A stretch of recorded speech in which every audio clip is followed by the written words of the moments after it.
Whether you're looking for answers to specific life questions or simply hoping to become the best version of you possible, welcome to the Mental Breakdown and Psychreg podcast, where we offer insight, information, and strategies based upon research and years of practice as psychologists. So sit back, have a listen, and get connected with our hosts, Dr. Berney and Dr. Richard Marshall. Welcome back. Hey, happy Monday. Monday. What? February? February 5th, yeah. February 5th. Already. So we're recording in February. I know, I understand. Yeah. I get it. But I'm just shocked that January's over. Yeah. Been over for a couple of days. Yeah. This is birthday month for my daughters have their birthdays in February. Oh. Yep. We have our birthdays in January. January and February, we just stack them all up and that's it. That's right. Okay. Done for the rest of the year. So February is also the month that we use for the now famous holiday. What? Valentine's Day. Oh. I didn't know where you were going with that. that. The only one I know. Well, actually, there are two things that happen in February. What? One is Valentine's Day. Uh-huh. Everybody gets ready for it. You can't get a reservation in a restaurant right on Valentine's Day. Right. But it's also Black History Month. Right. And so, but I think probably spend more time on Valentine's Day than we do on Black History Month. Unfortunately, right? Yeah. So. Yeah. Yeah, we have the whole month for Black History Month. Mm-hmm. But the first half of the month, at least, is spent focused specifically on that one day. Yes, it's dedicated to February 14th to show your love for the other. Well, and in that spirit, I suppose this week we're going to spend this whole week talking about relationships. Right, but we should devote some time to Black History Month at some point. Maybe we'll do that next February. Maybe we can do that next week. So we do want to acknowledge, but we're going to spend this week talking about love. Right. In preparation for Valentine's Day, which is going to be celebrated next Wednesday. Just to get everybody ready for it. That's right. That's right. So we thought it'd be a good idea to talk about love. It's something that's near and dear to our hearts. Yes. Okay. So we're going to talk about love and relationships and everything this week, but we're going to start out today talking about a little bit about the history of Valentine's Day. Right. Where does it come from? Why do we celebrate it? All these days that we have. Yes. National Workout Day, National Grandparents' Day, and my favorite is National Pirates Day. Pirate as in pirate, like in swashbuckling. Not the baseball player. No. The baseball team. No, not the baseball team. You're talking about swashbuckling pirates like we have at Gasparilla. Yes. Yes. So that's National Pirates Day? There's a National Pirates Day?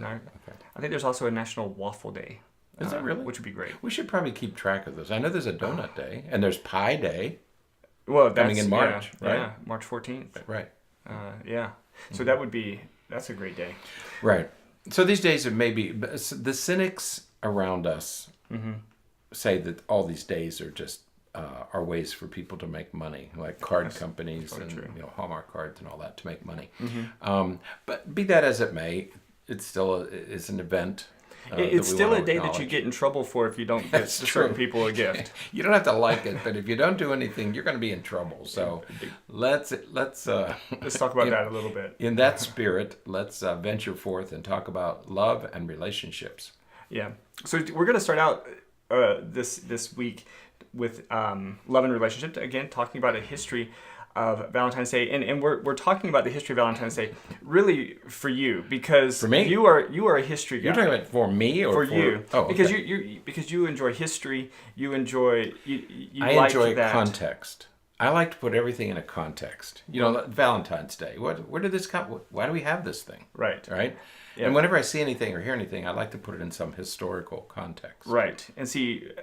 And I appreciate. On the other hand, you don't care. See it, and I'm like, it doesn't matter where it came from, because if I don't get the right thing, I'm in trouble.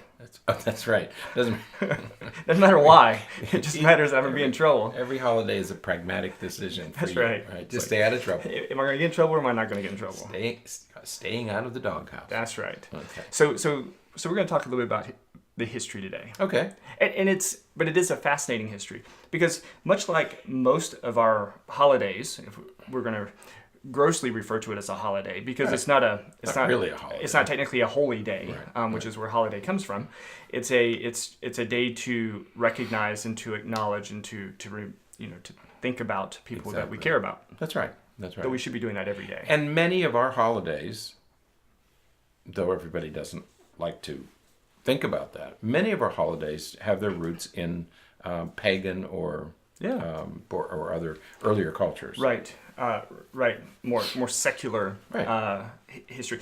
But they have been attributed, or there have been people like Saint Valentine who has sort of been connected to some of these holidays or these celebration days, recognition days over the years. So so Valentine's Day started way back with the Romans, and there was some even some of the Greeks talked about this. The idea of love and relationships and a day to recognize some of these things. And the Greeks talked about it very early, but maybe earlier than the Romans, perhaps earlier than the Romans. It's hard to really know. But they talked about, they differentiated different types of love. And like many things, the Greeks talked about it first. Right. And they left a written record, which also helps. But our journey begins with ancient Rome. Right. It begins in ancient Rome. When we talk about ancient Rome, it's before the emperors. Right. Before the empire. And so it begins with a holiday called, I wrote it down somewhere. You wrote it down? I put my glasses on to read it. Lupercalia, I think, is how I would pronounce it. Yeah.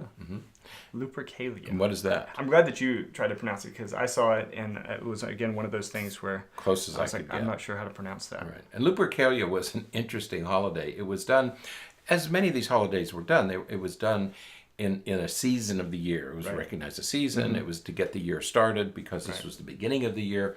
And so what the ancients would do is they would sacrifice a goat and a dog. Right. And the goat represented fertility. Right. And the dog represented purification. Right. I think is how it worked. Right. Okay? And they would sacrifice these animals, which is what people did in those years. Everybody knows that.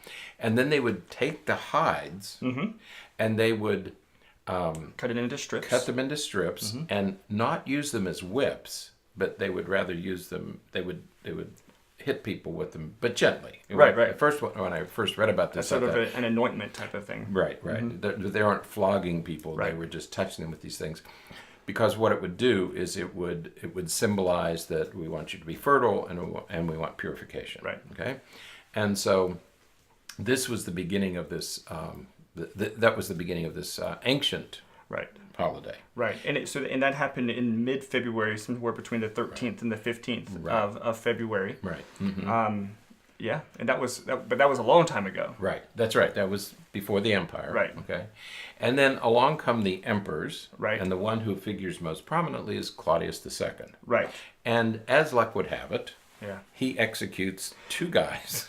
The irony. I assume this is true. Right. Yeah, we're pulling a lot of this from a fascinating article that was written in Psychology Today by a physician. Right. And she writes that Claudius II happened to execute two men, both with the name Valentine, on the same day, February 14th, but in two different years, in the 3rd century. Right. So 2 different years, but just as chance would have it, both named Valentine and both executed on this day. Right. Okay. And so then they started referring to and honoring that day as Saint Valentine's Day. Right. And then when the Christian, because it's 3rd century, that would be the 200s. Okay. Right.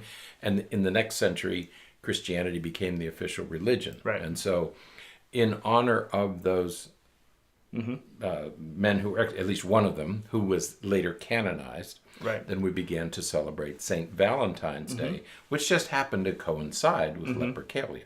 Right. Lupercalia. Right. Okay. Yeah. So we're not, no longer are they sacrificing goats and a goat and a dog and anointing people with their blood. Right. Which sounds. Right. Man. I know. It's like. It was a different culture. I'm not feeling well today. I'm going to stay home. You guys go get hit with get the anointment. Blood on it. Yeah. But the other thing that they did, the other tradition that was instituted about this time was by Pope Gelasius. Right. So this was a couple hundred years later. This was in the 5th hundreds of century. years. So we have this overlap between the pagan holiday and this St. Valentine's Day. Right. So there was Lupercalia for a while, and then in the in the 3rd century, then we have the start of St. Valentine's Day because of Claudius II executing these two men named Valentine. Right. And then a couple hundred years later after that, we have Pope Gelasius the First. Gelasius the First. And they came up, and I didn't know about this. I never knew that this happened, that they would live together they would get, women would put their names in a jar, in an urn. And men would pick the names out, and then they would spend a year together. And at the end of the year, many of the relationships coalesced, maybe formed, and people would get married. Right. You weren't obligated after a year, but many people ended up married. So now we have this romantic addition. So we've gone from the pagan holiday to a Christian holiday, and now all of a sudden this concept of love or marriage or relationships is introduced into that same day. Right. Yeah. So it evolved over several hundred years. Right. And it was Gelasius the First who combined St. Valentine's Day with the history of Lupercalia. Right. And that's where we now we of course don't celebrate Lupercalia anymore. Right. We celebrate St. Valentine's Day. And as you said, then we have this integration of the relationship aspect of it that makes it brought it to what we think of more closely to what we think of today. And apparently this holiday continued to get celebrated in some way. Right. We sort of lose track of it, but we do know that by the Middle Ages, the holiday was moving from this this pagan custom to, they sweetened it, so to speak. They made it more gentle, and the love concept, the relationship concept, began to take precedence during the Middle Ages. And then, of course, Shakespeare starts writing about it, who wrote right after at the end of the Middle Ages. And so you have this, again, a new transformation of this holiday being associated with love relationships. Right. All right. Then the computer just gave us an announcement. That's what that was. The announcement? That it's somebody's birthday tomorrow. I don't know what that's. Somebody's birthday tomorrow. What's tomorrow? February 5th. It'll be February 5th when. Okay. Tomorrow. So hey, when it's recording today, happy birthday, Al. Is that whose birthday it is? Yeah. Okay. My friend Al. All right. So we have this progression of how we came to celebrate Valentine's Day on February 14th. Right. And then we get to the Industrial Revolution. We get up to the 1800s, and all of a sudden, card companies begin to mass produce these messages that you can send to your loved ones. Right. And that really begins the modern celebration of this holiday with cards. Right. So that's how it becomes and sweets. Right. Chocolates and beverages and things. And then 1913, of course, Hallmark. Right. Started. That was the big. It was the hallmark of Hallmark. Right. And that's, and of course they refer to, people often, in somewhat of a disparaging way, refer to Valentine's Day as a Hallmark holiday. Hallmark holiday. But clearly it was around for a few hundred, or maybe 1,500 years prior to prior to Hallmark even being. It's not a recent event, and it has its roots in pagan customs. But here we are in 2018, and we have this upcoming holiday. But now clearly it is a time to express. The expectation is that you're going to express your undying devotion to people close to you. Exactly. But and it's interesting. She adds in a note here that today Valentine's Day brings in approximately $18 billion a year in sales. Right. Holy cow, that's a lot of money. I can remember when my kids would be dating. I stopped making reservations long ago because it's so difficult. You have to do it weeks or months in advance, and we would always get a kick out of it because they would try to make reservations for dinner, couldn't get them because the restaurants are all full. So it's big business now. It is. It is. So, but don't forget it, because you get in trouble. There is an expectation that something good will happen. Right. Now, in this article, and we're not going to get into it today, but in this article, the author goes on to talk about different types of love. And I think that's worth looking at. Right. You know, we're gonna post this article, but the Greeks differentiated 7 types of love. Right. And I think that is one of the nuggets of this piece besides the history lesson, it's these 7 types of love, because we've simply expanded on those over the past 2,000 years. Right, right. And we're not getting into them today because we have a couple of other podcasts that we're going to do this week that talk about, the one we're going to do tomorrow talks about the difference between romantic love, true love, and committed love. And we're going to kind of get into that tomorrow. We'll talk about some of these as we go along. Absolutely. So, okay. All right, so that's it for today. Good. Until next time, stay happy, stay healthy, and forget to be afraid. Thanks for sharing this episode of the Mental Breakdown and Psychreg podcast. Be sure to check out the show notes for links to follow us on Twitter and subscribe to our YouTube channel, where you will find all of our previous podcasts and much more. We would be honored if you would become a patron through patreon.com, where any donation you can manage will go to the development and creation of more content. Just visit patreon.com/thementalbreakdown for more information. Thanks again for listening. Have an awesome day, and we look forward to being back in your feed tomorrow morning.